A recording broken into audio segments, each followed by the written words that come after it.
Good evening everyone, welcome back to our channel. Guys, आज की video आप लोग के लिए बहुत ही ज़्यादा इंपॉर्टेंट होने वाली है क्योंकि आज के इस वीडियो में मैं आपको एडवांस इंग्लिश स्ट्रक्चर करवाने वाली हूँ। एडवांस इंग्लिश स्ट्रक्चर हमारे इंग्लिश स्पीकिंग के लिए बहुत ही ज़्यादा ज़रूरी होता है क्योंकि अगर हमें एडवांस इंग्लिश बोलना है तो हमें अपने सेंटेंसेज, हमें सारे ग्रामर टॉपिक कंप्लीट है, चाहे वो टेंसेज हो, मॉडल्स हो, सभी हम लोगों ने कंप्लीट कर लिया है। उसके बाद आप एडवांस इंग्लिश स्ट्रक्चर ज़रूर सीखना। इससे आप जो इंग्लिश बोलते हो डेली लाइफ में वो सारे सेंटेंसेस आप आसानी से बना सकते हो। फॉर एग्जाम्पल, आप ऐसे सेंटेंसेस बोलते होंगे ना, अगर आपको बुरा ना लगे तो मैं यहाँ बैठ सकता हूँ, अगर आपको बुरा ना लगे तो मैं कुछ बोल सकता हूँ। तो ऐसे सेंटेंसेस तो बहुत यूज़ करते होंगे। इसके लिए एक स्पेशल स्ट्रक्चर का यूज़ किया जाता है। चाहूँगा या चाहता हूँ, जैसे कि मैं एक गिलास पानी लेना चाहूँगा, ऐसा आप बोलते होंगे। आप किसी के विचार, किसी के सजेशन के बारे में पूछते हो, जैसे कि बाहर कॉफ़ी पीने जाने का क्या ख्याल है आपका, इस तरह से हम पूछते हैं ना। तो यहाँ पर भी एक अलग स्ट्रक्चर का यूज़ किया जाता है।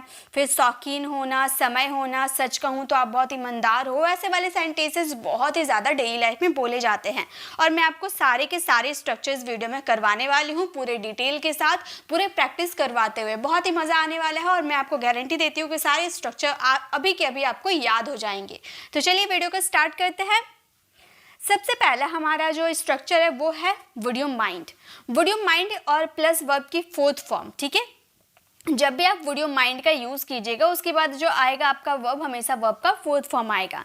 जैसे आपको बुरा ना लगे, ऐसा आपको बुरा ना लगे, आपको परेशानी ना हो, आपको कोई असुविधा ना हो, ऐसा सेंटेंसेस बोलते हैं ना, उसमें आप would you mind plus verb की फोर्थ फॉर्म का यूज़ कर सकते हैं। एग्जाम्पल देखिए, आप ऐसे एग्जाम्पल यूज़ करते होंगे जैसे कि अगर आपको बुरा ना लगे तो थोड़ा सा घिसक जाएंगे, इस तरह से। मतलब आपको वहाँ पर जगह नहीं मिलता है, कोई जगह पे आप जाते हो, वहाँ आपको बैठने का सीट नहीं मिलता है, तो आप आगे वाले पर्सन से कहते हो अगर आपको बुरा ना लगे, असुविधा ना हो, कोई परेशानी ना हो, तो थोड़ा सा घिसक जाएंगे। तो ऐसे वाले सेंटेंसेस में अगर वुड यू माइंड का यूज़ करते हो तो काफ़ी पोलाइटली होता है और आगे वाले को बुरा लगता भी नहीं है और वो घिसक भी जाता है ना। तो हम ये सेंटेंसेस को इस तरह से बोलेंगे। अगर आपको बुरा ना लगे, इसके लिए आप अपना स्ट्रक्चर का यूज़ कीजिएगा वुड यू माइंड का। तो आप यहाँ पर लिखोगे would you mind, would you mind. अगर आपको बुरा ना लगे वुड यू माइंड, इतना आपने यूज़ कर दिया। उसके बाद आपको कौन सा वर्ब लगाना है, वर्ब की फोर्थ फॉर्म। यहाँ पर खिसकने यानी कि मूव करने की बात हो रही है। मूव का fourth form moving, moving a bit. तो हमारा सेंटेंस हो गया would you mind moving a bit, मतलब आपको बुरा ना लगे, थोड़ा सा घिसक जाएंगे। ओके। उसी तरह से अगर परेशानी ना हो तो आप यह पता बता देंगे, या फिर आपको बुरा ना लगे, आपको असुविधा ना लगे, आप मुझे यह पता बता देंगे। ओके। तो इस तरह से अगर आपको पूछना हो तो आप, अगर आपको परेशानी ना हो, इसके लिए आप बोलना वुड यू माइंड, ठीक है। आप बोलोगे वुड यू माइंड। उसके बाद आपको लगानी वर्ब की फोर्थ फॉर्म। यहाँ पर क्या काम हो रहा है, बताने का काम हो रहा है, यानी कि टेल का थर्ड आईएनजी विद वर्ब, तो टेलिंग हो जाएगा। टेल का फोर्थ फॉर्म टेलिंग। उसके बाद किसे, मुझे बताने की बात की जा रही है। Me this address. तो हमारा सेंटेंसेस क्या फ्रेम हो गया, हमारा सेंटेंस हो गया would you mind telling me this address. अगर आपको परेशानी ना हो तो आप ये मुझे पता बता देंगे। ओके। तो इस तरह से अगर आप किसी को ये ऐसा बोलना चाहते हो, अगर आपको बुरा ना लगे तो आप मेरे लिए एक गिलास पानी ला दोगे, अगर आपको बुरा ना लगे तो मैं चाय की जगह कॉफ़ी ले सकता हूँ। तो इस तरह से आप वुड यू माइंड का यूज़ करोगे और जस्ट उसके बाद आपका वर्ब का फोर्थ फॉर्म आएगा, ठीक है। आई होप आपको ये स्ट्रक्चर समझ में आ गए। चलिए आगे वाले स्ट्रक्चर देखते हैं। नेक्स्ट है I would like to. I would like to यानी कि उसके साथ यूज़ करेंगे वर्ब की फोर्थ फॉर्म। ये अपनी इच्छा बताने के लिए आप करते हो। जैसे कि आप बोलते हो ना कि मैं चाय की जगह कॉफ़ी लेना पसंद करूँगा, मैं आज मूवी देखना चाहूँगा, मैं आज रिया से मिलना चाहूँगा। तो चाहूँगा या चाहता हूँ में अक्सर हम वांट टू का यूज़ कर देते हैं, तो वो सही है। लेकिन अगर आप अपनी, मतलब वुड यू लाइक से भी आप अपनी फीलिंग्स बताना चाहते हो तो भी बेस्ट ऑप्शन है आई वुड लाइक टू, यानी कि मैं ऐसा करना चाहता हूँ, मैं ऐसा करना चाहूँगा। ओके। जैसे कि मैं आपको कुछ बताना चाहूँगा या फिर मैं आपको कुछ बताना चाहता हूँ वांट टू लगा सकते हो, उसमें कोई दिक्कत नहीं है। आई वुड लाइक टू का भी यूज़ कर सकते हैं। तो हम बोलेंगे मैं आपको कुछ बताना चाहूँगा, तो हम बोलेंगे आई वुड लाइक टू। ठीक है, हम बोलेंगे आई वुड लाइक टू, क्या काम हो रही है, वर्ब की फर्स्ट फॉर्म लगाना है ना, क्या काम हो रहा है, बताने का, यानी कि टेल। हमेशा मैंने बताया ना, टू जहाँ भी आएगा उसके बाद आने वाला वर्ब हमेशा वर्ब की फर्स्ट फॉर्म होती है, राइट। तो I would like to tell you something, something. तो हमारा सेंटेंसेस क्या फ्रेम हो गया, हमारा सेंटेंस हो गया I would like to tell you something, मैं आपको कुछ बताना चाहूँगा। नेक्स्ट है मैं इस फिल्म को एक बार फिर से देखना चाहूँगा। आप अपनी फीलिंग्स बता रहे हो कि मैं इस फिल्म को एक बार फिर से देखना चाहूँगा। तो आप ये सेंटेंसेस को बोल सकते हो आई वुड लाइक टू। ठीक है, I would like to watch this movie, watch this movie once again। ठीक है, तो इस तरह से आप ये सेंटेंसेस का यूज़ कर सकते हो। I would like to watch this movie once again, मैं इस फिल्म को एक बार फिर से देखना चाहूँगा। तो इस तरह से आप बहुत सारे सेंटेंसेस बना सकते हैं। मैं कॉफ़ी लेना चाहूँगा, I would like to have coffee. मैं यहाँ बैठना चाहूँगा, I would like to seat here. मैं वहाँ जाना चाहूँगा, I would like to go there. इस तरह से बहुत सारे 10 सेंटेंसेस एटलीस्ट आप बना लोगे ना खुद से, तो बिलीव मी आप इसको बहुत ही आसानी से अपनी डेली लैंग्वेज में यूज़ कर पाओगे। कुछ है ही नहीं, जैसे कि अगर आप अपनी बात करो तो आई का यूज़ करो, किसी और की बात करो तो ही का यूज़ करो, अगर हम की बात करो तो वी का यूज़ करो। जनरली आई का यूज़ करते हैं क्योंकि हम अपनी फीलिंग्स बताते हैं। ओके, तो उसके बाद आई वुड लाइक टू के बाद वर्ब की फर्स्ट फॉर्म आएगी। क्लियर? चलिए अब आगे बताती हूँ।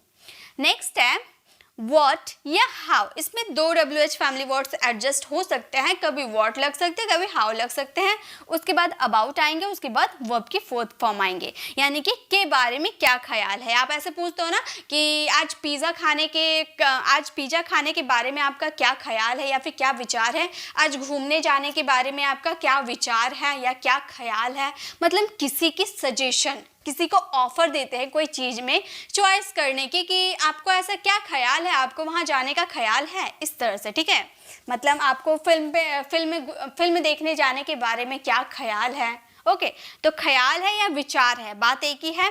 व्हाट अबाउट या हाउ अबाउट वर्ब की फोर्थ फॉर्म के साथ। ओके, जैसे कि जूस पीने के बारे में क्या विचार है, आपने आगे वाले पर्सन से पूछा जूस पीने के बारे में क्या विचार है, तो आप पूछ सकते हो वॉट अबाउट। जनरली इसका यूज़ ज़्यादा किया नहीं जाता, लेकिन मैं बता देती हूँ, बाय चांस आपको कहीं यूज़ करना पड़ जाए तो आप यूज़ कर लेना। ठीक है, what about having juice.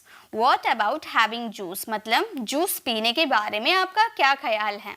Okay, next देखिए, रविवार को फिल्म जाने के बारे में क्या ख्याल है। आपने पूछा रविवार को फिल्म जाने के बारे में आपका क्या ख्याल है, तो आप अपना ओपिनियन बताइए कि आपका जाने का मन है या नहीं मन है। मैंने बस आपसे पूछा कि आपका क्या ख्याल है, आपका क्या विचार है। ओके, तो मैं क्या बोल सकती हूँ, मैं व्हाट का यूज़ करूँगी क्योंकि क्या आ रहा सेंटेंस में, है ना।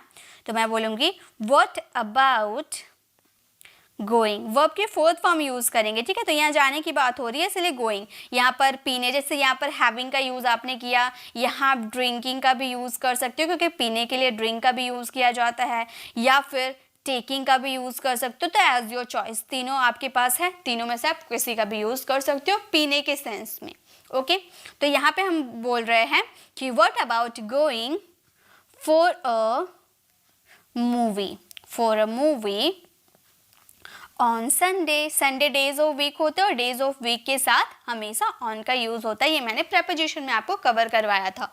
तो हमारा सेंटेंस बना what about going for a movie on Sunday. रविवार को फिल्म जाने के बारे में आपका क्या ख्याल है। ओके, चलिए आगे बताती हूँ। नेक्स्ट है हमारा इट कॉजेज। इट कॉजेज का मतलब होता है इससे यह होता है, जैसे कि इससे शोर होता है, इससे गंदगी होती है। मतलब कोई चीज़ आपने लाया और मतलब मान लो आपने डीजे खरीद कर लाया, तो और आपने मुझसे पूछा कि ये कैसा है, तो मैंने बोला कि ठीक है लेकिन इससे शोर होता है। या फिर आप बहुत सारे एल्बम्स लाकर पूरे घर में आपने सजा दिया और मुझसे पूछा कैसा लग रहा है, मैंने बोला ठीक है लेकिन इससे काफ़ी भरा इससे रूम खराब लगता है। ये से दीवार में चिपका देने से, जगह जगह चिपका देने से दीवार खराब होता है, ठीक है। तो मतलब कुछ होता है ऐसा बोल रहे हैं, मतलब कोई रीजन की वजह से कुछ हो जाता है, इसके लिए हम यूज करेंगे इट कॉजेज, उसके साथ ऑब्जेक्ट यूज करेंगे, ठीक है। ये आप देखिए, अगर आप प्रेजेंट की बात करोगे, आपका सब्जेक्ट, एक मिनट, यहाँ आपका सब्जेक्ट इट ही आएगा, क्योंकि यहाँ पर किसी थिंग्स की बात करते हैं, ओके, थिंग्स की बात करते हैं, इट ही आएगा। और कॉजेज की जगह अगर आप प्रेजेंट की बात करो तो हम वर्ब की फिफ्थ फॉर्म लगा दिए, पास्ट की बात करोगे तो वर्ब का सेकेंड फॉर्म लग जाएगा, और फ्यूचर की बात करोगे तो विल कॉज लग जाएगा, ठीक है। मैं आपको तीनों बता देती हूँ, जैसे कि इससे शोर होता है, मतलब जो आपने डीजे खरीद के लाया ना, ठीक है, हाँ ठीक है, लेकिन इससे शोर मचता है, इससे शोर होता है, ओके। तो मैं बोल सकती हूँ ये it causes noise, it causes noise, इससे शोर होता है, इट कॉजेज नॉइस। अगर पास्ट में बोले इससे शोर होता था पास्ट में, तो हम यही सेंटेंस का पास्ट बना देंगे, हम बोलेंगे इट कॉज्ड, ईडी लगा देंगे, ठीक है, इट कॉज्ड नॉइस।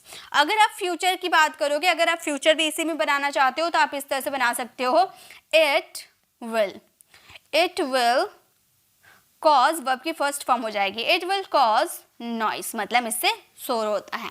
तो इसी तरह से इसके सेंटेंसेस बनेंगे, ओके। इससे शोर होगा, it will be cause noise. तो ये आपका इट कॉज है, ये भी ज़्यादा यूज़ नहीं होता, लेकिन जनरली अगर आपको कहीं यूज़ करना होगा तो आप इस तरह से यूज़ कर सकते हैं प्रेजेंट, पास्ट और फ्यूचर में, ओके। नेक्स्ट ये काफ़ी इंपॉर्टेंट है, ये काफ़ी यूज़ भी कर सकते हो, हेल्पिंग वर्ब। अब आप प्रेजेंट की बात करोगे तो इज, एम आर, पास्ट की बात करोगे तो वाज वर्ब, फ्यूचर की बात करोगे तो विल आ जाएंगे। उसके बाद आपको फॉन्ड ऑफ का यूज़ करना है, आपका कहीं ऑब्जेक्ट भी आ सकता है, आपका कहीं वर्ब के फोर्थ फॉर्म भी आते हैं। जनरली ऑफ हमारा क्या है, प्रेपोजिशन है, तो प्रेपोजिशन के बाद आने वाला वर्ब हमेशा वर्ब की फोर्थ फॉर्म रहती है। तो अगर आपका कोई एक्शन होगा तो वर्ब की फोर्थ फॉर्म लगाएंगे, एक्शन नहीं होगा तो ऑब्जेक्ट लगा देंगे, ऑब्जेक्ट में नाउन प्रोनाउन कुछ भी आ सकते हैं, ओके।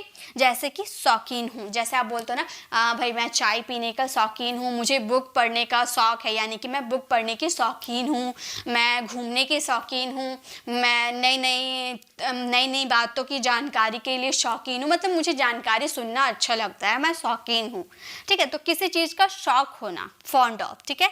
जैसे मैं चाय पीने का शौकीन हूँ, आप बताना चाहते हो, तो आप इस तरह से बोल सकते हो, आई एम, प्रेजेंट है तो एम लगाएंगे, I am fond of tea, मैं चाय पीने का शौकीन हूँ। अगर यही पास्ट में रहता तो आप बोलते I was fond of tea, मतलब मैं चाय पीने का शौकीन था, ठीक है। नेक्स्ट, वो मूवी देखने के शौकीन है, तो यहाँ पर देखिए देखने का एक्शन हो रहा ना, यानी कि इसमें वर्ब आएंगे, तो वो मूवी देखने का शौकीन है, तो हम बोलेंगे वह, यानी कि ही इज फॉन्ड ऑफ, देखने का एक्शन हो रहा, मूवी देखने का, यानी कि वॉच में आईएनजी लगा देंगे, वॉचिंग मूवी, ओके। तो हमारा सेंटेंस क्या फ्रेम हो गया, हमारा सेंटेंस हो गया he is fond of watching movie, वो मूवी देखने का शौकीन है, वह किताबें पढ़ने का शौकीन है, he is fond of reading books. इस तरह से बहुत सारे सेंटेंसेस बना सकते हो, ओके। चलिए आगे देखते हैं, फॉन्ड ऑफ मतलब शौकीन होना। नेक्स्ट है इट, उसके बाद आपके अगर प्रेजेंट रहेगा तो इज, पास्ट रहेगा तो वॉज। जनरली इट हमारा सिंगुलर होता है, इसलिए वर्ब भी हमारे सिंगुलर आए। तो इट, अगर इट रहेगा, इट तो आपका सब जगह रहेगा, सारे सेंटेंसेस में इट रहेंगे, ठीक है।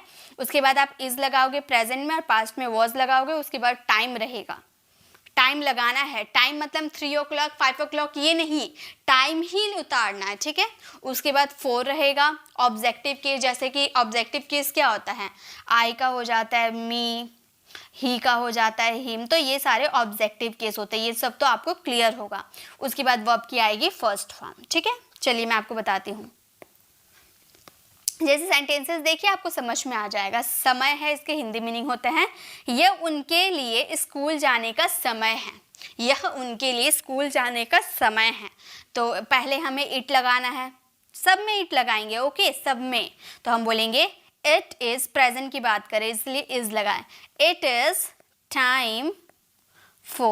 टाइम फॉर, उसके बाद ऑब्जेक्टिव केस, यानी कि उनके यानी कि दे का objective case them to go to school, ठीक है। तो हमारा सेंटेंस फ्रेम हो गया, यह उनके लिए स्कूल जाने का समय है, it is time for them to go to school. ठीक है, यह उनके लिए समय, स्कूल जाने का समय है। ओके, देखिए यहाँ पर आपका टू इन्फिनेटिव वर्क कर रहा है, यहाँ पर टू इन्फिनेटिव की तरह आपका वर्क कर रहा है, टू प्लस वर्ब की फर्स्ट फॉर्म। नेक्स्ट देखिए, यह उसके लिए खाना खाने का समय है, यह उसके लिए खाना खाने का समय। फटाफट आपको मेरे साथ बनाते हुए चलना है, समझ में आ रहा तो आप बोलोगे it is time for, it is time for him, time for him.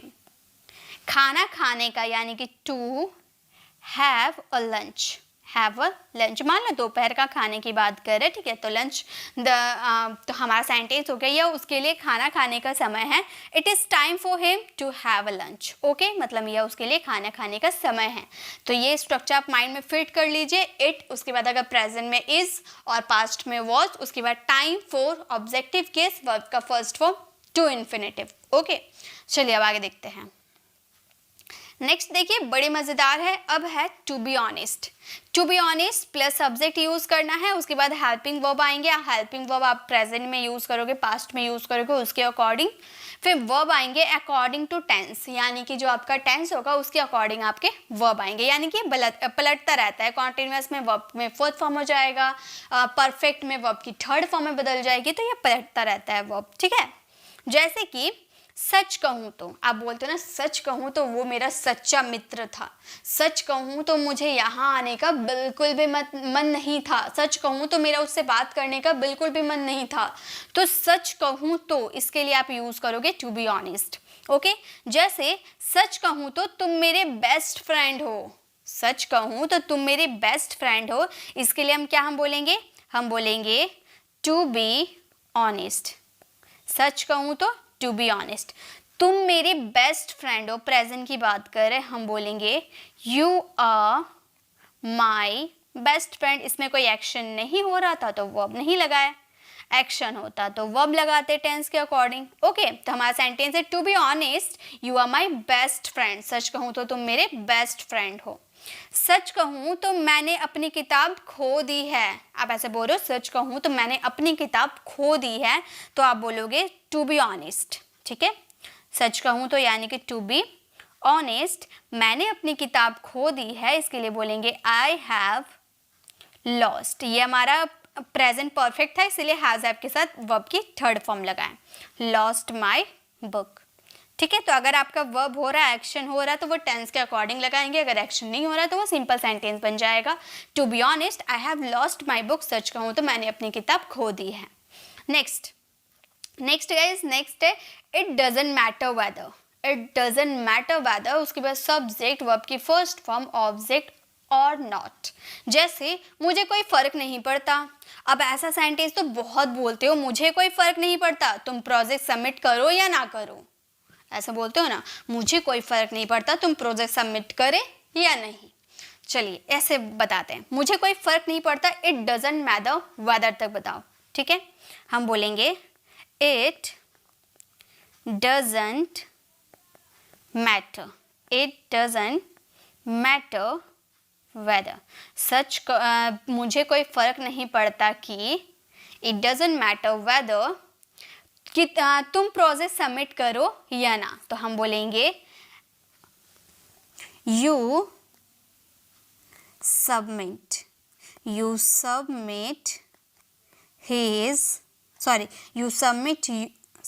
Your project और नॉट। तो हमारा सेंटेंस फ्रेम हो गया, it doesn't matter whether you submit your project और नॉट, मुझे कोई फर्क नहीं पड़ता तुम अपना प्रोजेक्ट सबमिट करो या ना करो। ओके, नेक्स्ट है मुझे कोई फर्क नहीं पड़ता कि वह इंटरफेयर करे या ना करे। ठीक है, मतलब वो मेरे मामले में इंटरफेयर करे या ना करे, मुझे कोई फर्क नहीं पड़ता, तो मुझे कोई फर्क नहीं पड़ता, इट डजेंट मैटर।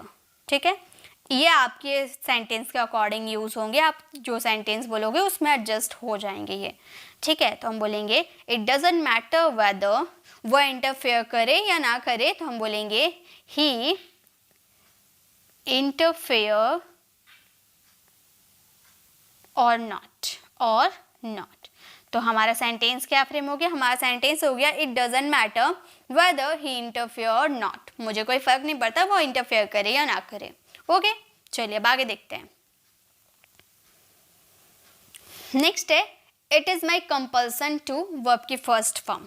ठीक है, it is my compulsion to verb की फर्स्ट फॉर्म मतलब मजबूरी है, मतलब मजबूरी है। जैसे कि यह लिखना मेरी मजबूरी है, उसे बर्दाश्त करना मेरी मजबूरी है, उससे मिलना मेरी मजबूरी है, तो मजबूरी है यानी कि कंपल्सन टू। यह लिखना मेरी मजबूरी है, क्या बोलेंगे, हम बोलेंगे it is my compulsion, it is my compulsion to write, it is my compulsion to write, यह लिखना मेरी मजबूरी है, it is my compulsion to write. Okay, उसे बर्दाश्त करना तुम्हारी मजबूरी क्यों है, उसे बर्दाश्त करना तुम्हारी मजबूरी क्यों है। तो यहाँ पर जो आपका माई है ना ये चेंज हो सकता है, जैसे यहाँ मेरी थी तो माई कर दिए, तुम्हारी होगी तो योर कर देंगे, उसका होगा तो हीज कर देंगे। ठीक है, तो उसे बर्दाश्त करना तुम्हारी मजबूरी है, मजबूरी क्यों है, तो क्यों के लिए हम क्या यूज़ करेंगे, वाई का यूज़ करेंगे। Why is it your compulsion? Your compulsion to tolerate him. Tolerate him. तो हमारा सेंटेंस हो गया, हमारा सेंटेंस बन गया Why is it your compulsion to tolerate him? उसे बर्दाश्त करना तुम्हारी मजबूरी क्यों है। इसे आप बहुत सारे सेंटेंसेस के साथ प्रैक्टिस करोगे ना तो आपके जुबान पे ये बैठ जाएंगे, फिर अपने आप बोल पाओगे। देखिए बहुत लोग ऐसे बोलते हैं कि मैम आप स्पीकिंग क्लास क्यों नहीं करवाती हो, तो गाइज ऐसा कोई बात नहीं है, स्पीकिंग भी आप इसी से सीखोगे।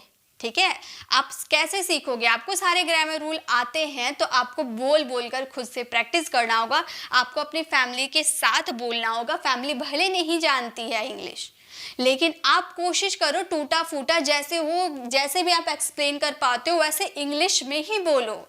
ठीक है, नहीं समझ में आता है दोबारा आप हिंदी बोल देना, लेकिन पहले आप इंग्लिश में बोलो। इस तरह से क्या होगी ना, आप हर चीज़ों को इंग्लिश में बोलने लगोगे तो इंग्लिश आपकी जुबान पर बैठ जाएगी। उसके बाद आप पब्लिक स्पीकिंग में भी कॉन्फिडेंट फील होगा, बोल पाओगे, फंबल फील नहीं होगा।